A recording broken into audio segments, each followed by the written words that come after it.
Of course, I'm going to talk about the lady and her dark coffee issues. I'm not stupid, but I got to start where we have to start today. College football top 25 released yesterday, and everyone around seems to be playing musical chairs. Teams go up, teams go down, everyone except James Madison. That's because no one knows where they live. Anyone? Anybody? Where the hell's James Madison?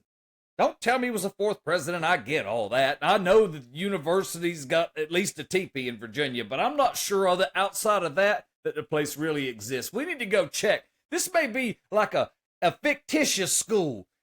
Just check. Just check for me before we buy into all this and we give them a place in the finals and whatnot. Now, college football. Indiana is number one. Let that sink in a minute. Indiana is number one.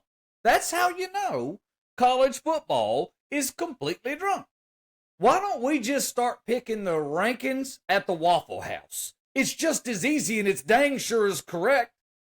And then James Madison wouldn't get in there because nobody eats at the Waffle House knows where the hell James Madison is. Right back to what I said. How did they get in the playoffs? No one can tell me that. I love this new setup, though, because we get a lot of teams that ain't got no business doing any of it. I know because they're conference champions. And listen, I'm getting my master's from a small school, too. I understand it. However, let's just be honest.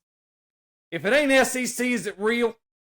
It's the hillbilly. That's not. I'm from South Carolina. I have to think that way. Or I could think about the ACC, but the good news about the ACC, and I tell this to all of my friends that are grads of ACC schools, and also to the college football players from ACC schools. Great news. The Olympics are approaching, and they're going to bring in flag football as an Olympic sport. Flag football, think about this, that means your dreams aren't over. They don't end in ACC college football. You now can dream forward. Maybe you can still make something of your football life. That wasn't fair. I should have been nicer when I delivered that, shouldn't I? On to 2, Ohio State. That Ohio State-Indiana game might wind up being one of the best games of the year. Unbelievably good. Ohio State drives me batty. Ohio State fans hate the earth that I walk on, they hate. Because I don't understand how they wind up coming back year after year after year. They don't play anybody. Who do they play? Have they ever seen a winning record? Outside of an oddball game? Listen, I ain't going to get to this argument because I know you're going to lose, so I'll just stop for a minute, let you think it through. Go check their record. Show me all the winning teams they played this year, and then we can continue on with my discussion, which is they haven't played anybody. So let's move on to next. Next, you get to an SEC team. You put Georgia in there. Georgia fans a bit unhappy. I could agree. Then you get to Texas Tech. Then you get to Oregon. On down, I'm looking at a list now because I don't have this stuff memorized, which is going to drive my girl crazy. She hates when I look off the camera. I get that. Oklahoma down at 8, 9 in Alabama. A lot of folks mad about that. 10 at night at Miami. 11 on the outside. Looking in, it's Notre Dame. This makes me, listen, I could not be happier. Nothing makes me happier than to watch Notre Dame on the outside looking in. It's, for those of you who think differently, maybe stop rooting for schools who are afraid to pick a conference. It's not my fault that y'all don't have the guts to stand up week after week. You couldn't even compete in the ACC, so you ran out of that all scared. I'm so afraid we playing football. They got all scared and they ran away. And now they want to be considered for actual football riches where you can win things. Listen, fact. The only reason we are stuck watching Notre Dame football, fact, is because so many people have graduated because the school is so old that when you multiply out their kids, families, grandkids, and the numbers, it's some insane number, like 10 or 20 million impacted by them. So NBC is stuck forever till Jesus returns playing Notre Dame football. Doesn't mean we have to agree that it's real. We all know that it's not. Even NBC knows that it's not. But that many people are impacted and touched by that big a school, of course they're going to show it. Obviously, there's other reasons, but they're not in a conference. Don't pee on my leg and tell me it's raining. You don't deserve to be in actual consideration for anything because you won't actually consider becoming part of the actual program. Get with it, man. You've lost. Stop with your crying. And then you up and announce, I'm not going to play. If I can't play, I'm not getting any bowls. I'm just going home. Consider us bowl ineligible. Bye-bye. We'll see you next season. In fact, you should start your own division. Take Ohio State with you. They're not used to playing winning teams. They would love to be. I just made the Ohio State make people mad again. See how that does? It ain't fair. I know. I got to do better, right? People don't want to help. All they want to do is complain. This is why I stopped having so many producers. You have to start firing people because they don't agree with you. BYU, Texas, all fine. Vanderbilt, whatever. Then in 24th position sits James Madison. If you told me that James Madison was a colonial inn, a law firm, I'd be like, okay. You tell me it's a college, I would be like, what? Is there something wrong with you? They're in the top 24. Vanderbilt, inside the top 24. Listen, Vanderbilt is a great school. Don't hate. It's in beautiful Nashville, Tennessee. And here's a little secret for you. All their football players can read. Yeah, they're the only reason we have them in the SEC is so that we have a lot of students that can read, not just some. Because let's face it, there's a lot of people that are just kind of skating along in high school on athletics, and college is still doing the same. But that's not happening at Vanderbilt. When they go into Vanderbilt, they are assigned it's not a buddy. They got another name for it, and it sounds a lot better than what I'm making it sound like. But basically, when they're incoming freshmen, they have someone else that looks after them and also keeps their GPA, I think, at 3.6 or better, 3.85 or better. It's some insane number. So they actually have to study some really hard stuff. But it was interesting being around that program for a few minutes. It's good to see them winning. There's some serious talent over there, and hopefully they'll change the culture because it's fun to see those lower tier SEC teams, if you will. From a winning standpoint in football, they're like a lot of other schools, they're struggling to compete in the new NIL world. When you start looking at some of those SEC schools that have been powerhouses for so long, I'm telling you, the world's changing in college football, as we all know. But think about if you're a 5-star athlete coming out of the high school that you graduated from, and every college in America's looking for you, right? They're looking at you and they're going, you're the future.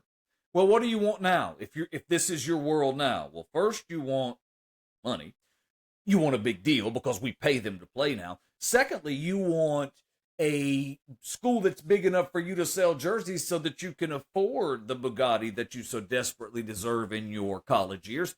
And you're also going to have to pay your agent, all the attorneys, and the local Jiffy Lube is going to want you on the front of their oil cans. So there's a lot of stuff going on that's going to happen to you. A lot of money goes out, but the point is, these schools like MSU, I'm a graduate of Mississippi State, Hale State. How do you look at a kid that's a top 5 recruit and say, now you can come down here to Starkville. I mean, it's a great place. Let's not kid ourselves. It's a beautiful place.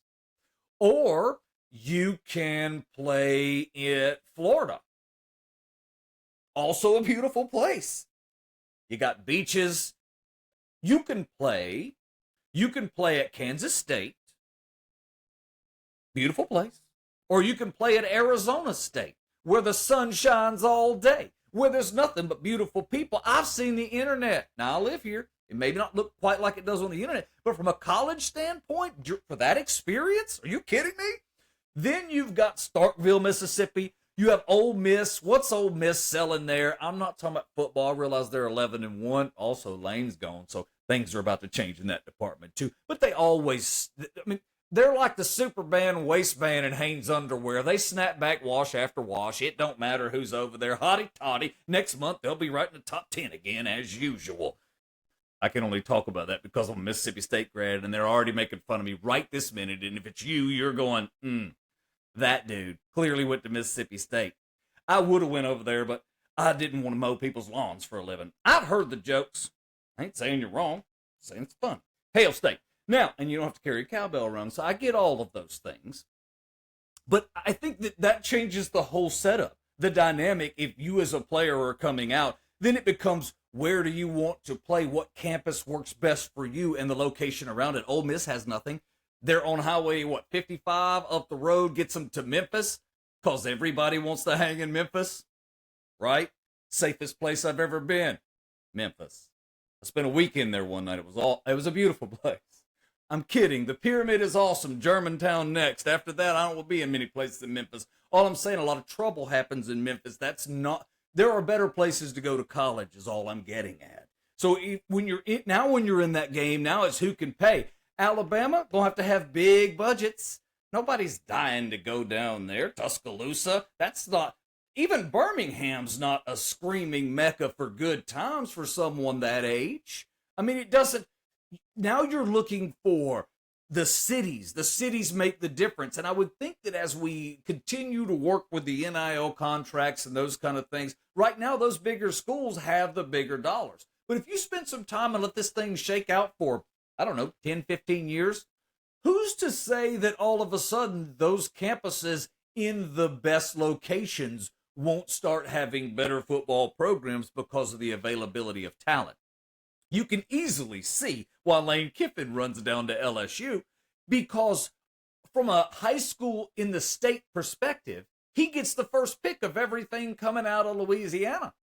What do we know about Louisiana? They'll pull the head off of stuff and eat it. That's a special kind of thing. That I'm not doing that. I mean, that's not a thing for me. I'll roll the key back on a can and eat with a fork out of it, maybe even dust the jelly off of Vienna sausage. I understand that, but I don't yank the heads off of living creatures and suck their innards out. That ain't for me.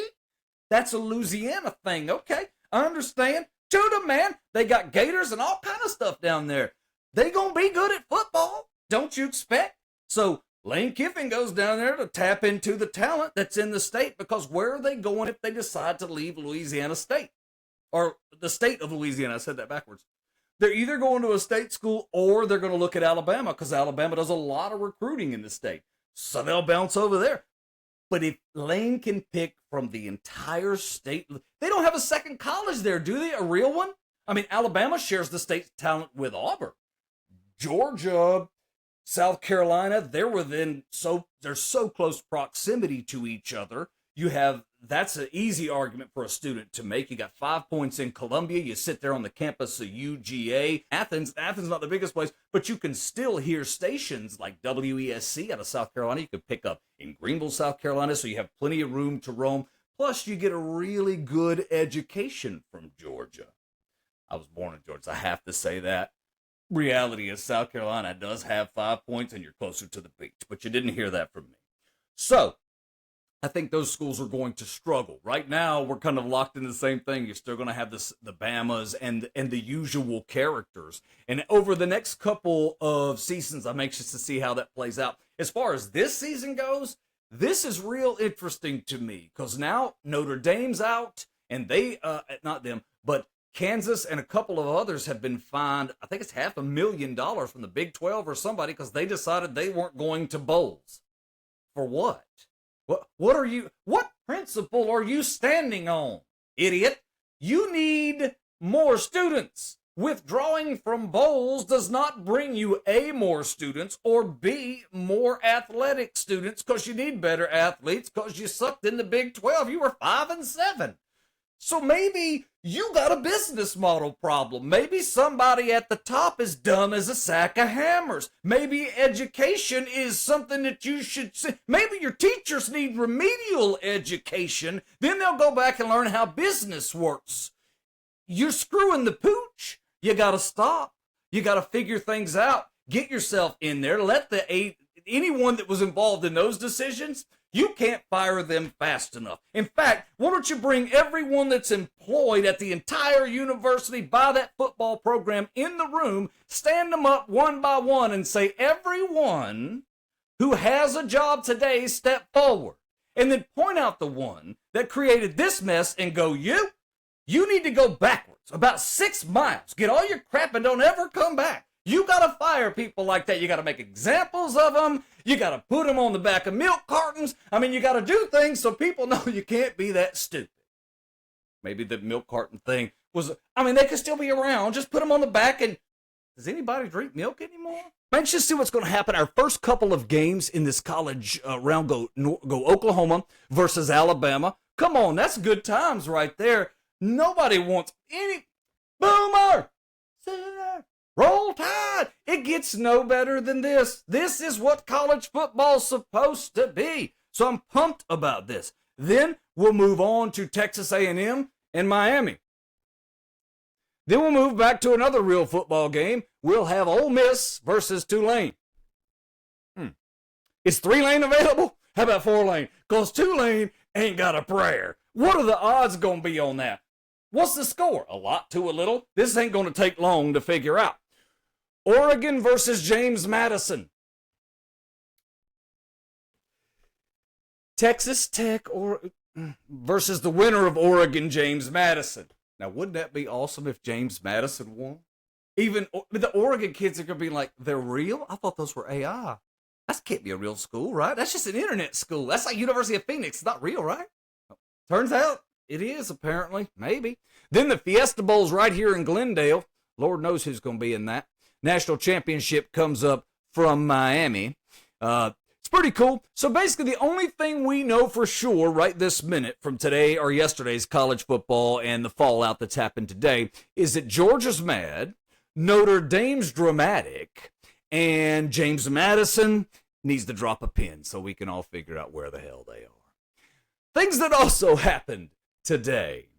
Have you been studying or watching this Netflix drama that's going on right now with the WB? Warner Brothers? Are you kidding me right now? This may be the greatest thing. I was over in LA just 2 days ago.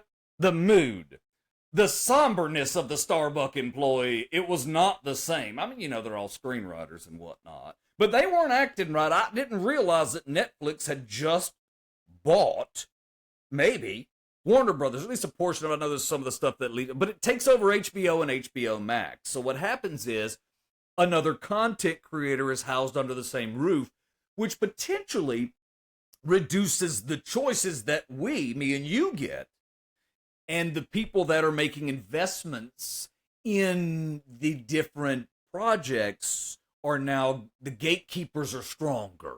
So there's more gates up and there's fewer people to invest. So I didn't realize how hard it is to get investors. Have you been watching, and I'm just digress here, but the Channing Tatum, Jenna Dewan divorce? You probably haven't. That's a long way around the barn for me to say I like The Rookie. And Jenna, I believe, has been on The Rookie lately. So I got caught up in all her divorce drama. And then I didn't realize that Magic Mike, that Channing Tatum invested in that project with some other folks. His return on that was insane. Like $30 to $60 million. I think Jenna Dewan's divorce number out of this was something like $30 million or 15. I'm bad at math. Anyway, the point is, a lot of money came out of that Magic Mike thing, which has prompted me next week. I hope you'll join me at the theater for Magic Bud. It's going to be very similar to what you're used to from the Magic Mike franchise, only with a lot more clothes, and I'll have a 12-pack. I don't really have a 6-pack. You'll see a lot. A lot of things you didn't want to see. I promise you that. Now, one more thing that I need to get to today. I was witness to an event last night at the Panera Bread. And it was going to be a nice night. All I wanted to do, you ever get those nights when you ride all over town, you're like, I want to eat this, I want to eat something, but I don't know what it is. I always say when I'm that hungry, ain't no telling what I'm going to get. It's probably going to stink because now I'm all wound up about it. Well, I drove halfway across town. It's probably like 75, 80 miles. I was gone for like a month. I mean, I just got a car. I got to get new tires on it. I mean, it's a big deal. So I got over there to the Panera Bread, and I walked in. Now, I don't know if you've been in Panera Bread in a minute, but they're going through some changes. Their CEO or SEO or somebody with an EO and a big title, EIEO, I don't know. But one of those idiots popped up and said, listen, we have messed ourselves up. Okay. I mean, like I didn't know, right? Like it didn't happen overnight. This has been a long process, but okay, I'm fine with that. Well, last night I walked in I wasn't bothering anybody. I was going to go in there and get the chicken and wild rice bowl of soup, which is $8, which is a great value, and you get a baguette, and everybody loves a baguette. I've been loving baguette since I was a kid. I mean, I'm a baguette guy. You can look at me and I love a baguette. So, and he dip it in the chicken and wild rice soup, the bowl, stop. It's good times. Life is good.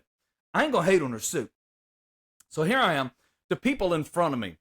There's an older lady and an older man. Now, I say all that to say I live in Phoenix, so there are very few young anything. Okay? But when I say that we're in God's waiting room, we make Florida look like a bunch of children. We're old here. And we have snowbirds, so they come in and out. You know, we get influxes and outflows of old folks. So we're transient in nature.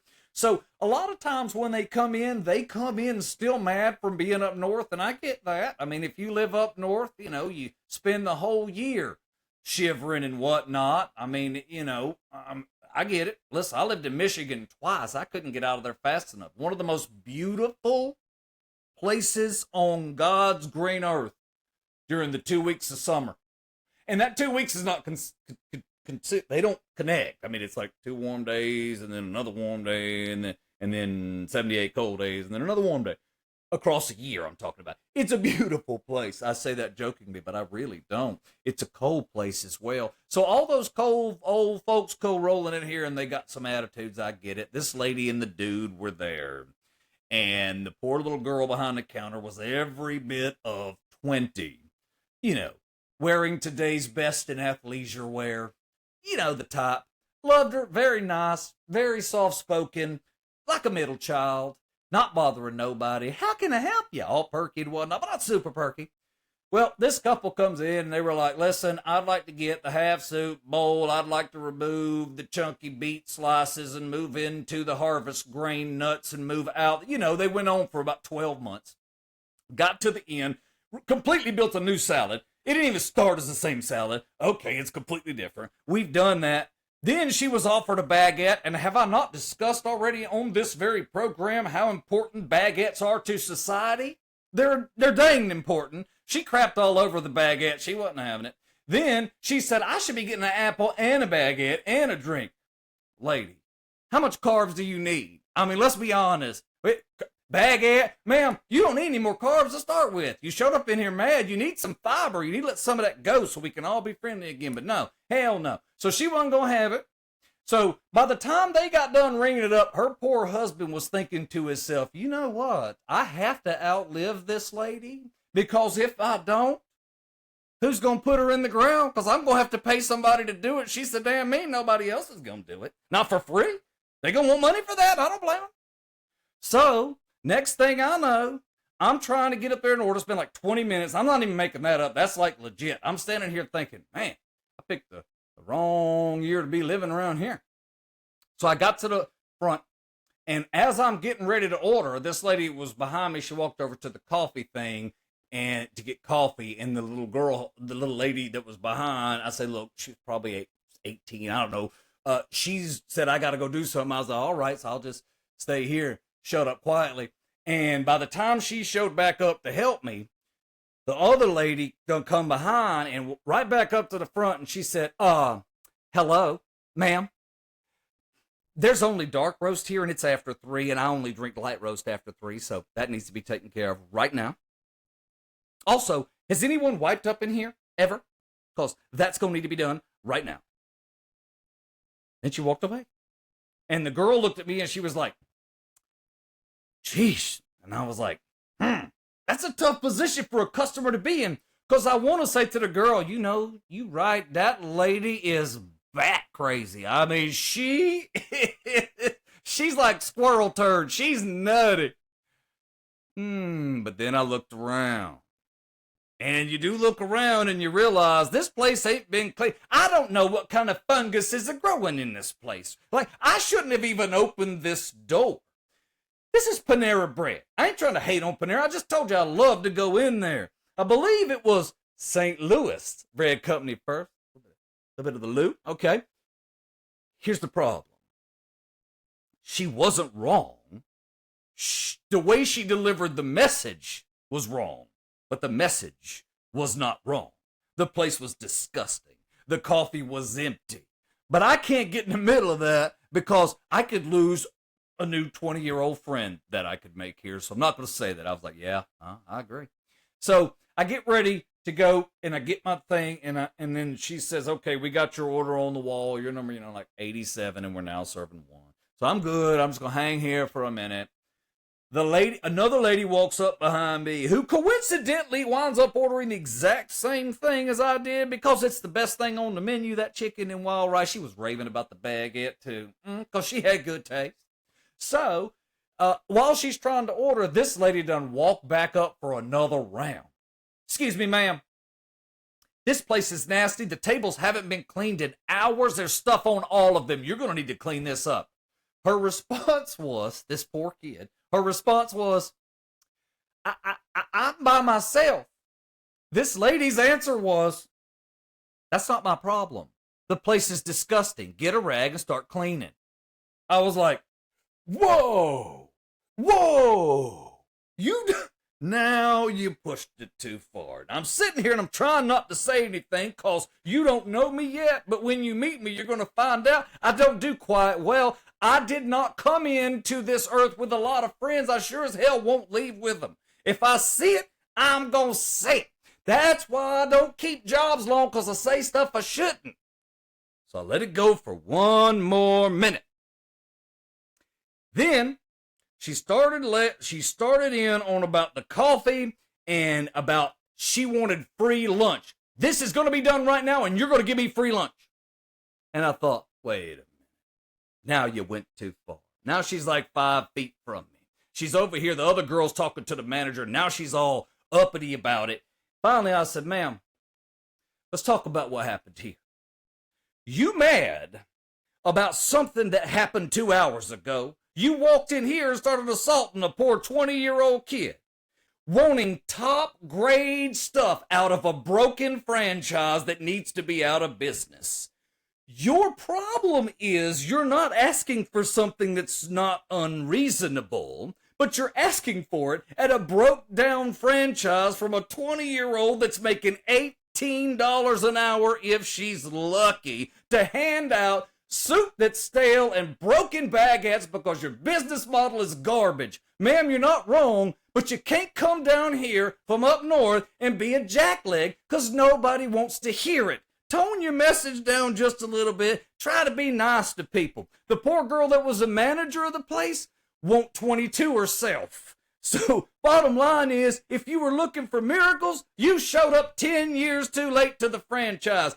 Next time, might I suggest you go to Chick-fil-A. You might have a better chance. Chick-fil-A got everything figured out. I mean, it's God's chicken. Lady, try over there. And don't try in front of me again. Because I felt bad about the whole thing. The whole day I felt bad. The whole night I thought about it. And I got madder by the second. Because the lady behind, I wasn't even mad at the lady no more. I done got over that. I was still upset that she dissed the baguette. That's not right. Baguettes are the greatest. If you like podcasts, I'm on Spotify. I'm on iHeartRadio. I'm also available on Amazon. Did I say that? And I'm also available on Apple Podcasts. If you check them out. At Bud Ford Comedy, we're on Facebook. Thanks for spending some time.